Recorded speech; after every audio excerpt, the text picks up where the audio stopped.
A tragic situation. Well, with me here in the studio is Ezra Duramajar from BBC World Service.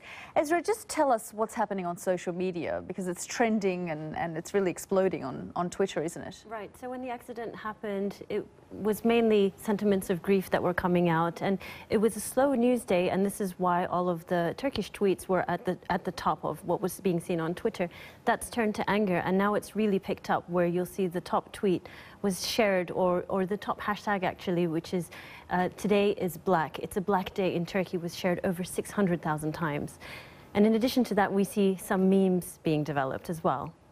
And tell us about some of these memes, because there's an interesting one about a man with boots on a stretcher. Right, so this is referring to something that was broadcast on Turkish media about one of the survivors who was rescued, was then brought into an ambulance, and he said to the nurse or the attendant, "Do you want me to take my boots off?" And his boots were absolutely black and dirty. She said, "No, don't worry about them." And then he said, "Oh, I don't want to get this dirty." And so now that's turned into a meme which says the cleanest thing in this country are your boots, and that's referring to these allegation corruptions that started last year, and also this sentiment of mistrust of the government as well. The other thing that you'll see on social media, especially on Facebook, which is a lot more important social media property in Turkey than Twitter is, are people changing their profile pictures and their background pictures to black, and also putting the black ribbons on. Now that's just not on social media. You'll see a lot of media companies in Turkey doing this, and a lot of public entities as well, just to show solidarity with what's happened in Turkey.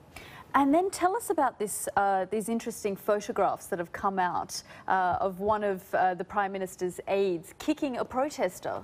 Yes, that's made the rounds on social media as well, and actually BBC Turkish were able to contact him to first ask him, was this you? And the answer was yes, and then to see why this was done.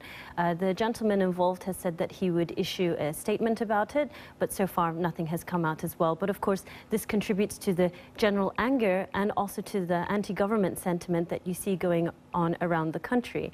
Now, pertaining to that, yesterday some of the big unions in Turkey called for a one-day strike, and that's to take place today actually, followed up with protests scheduled for 6 p.m. in Turkish time in 13 cities around the country. Okay, thanks very much for that update.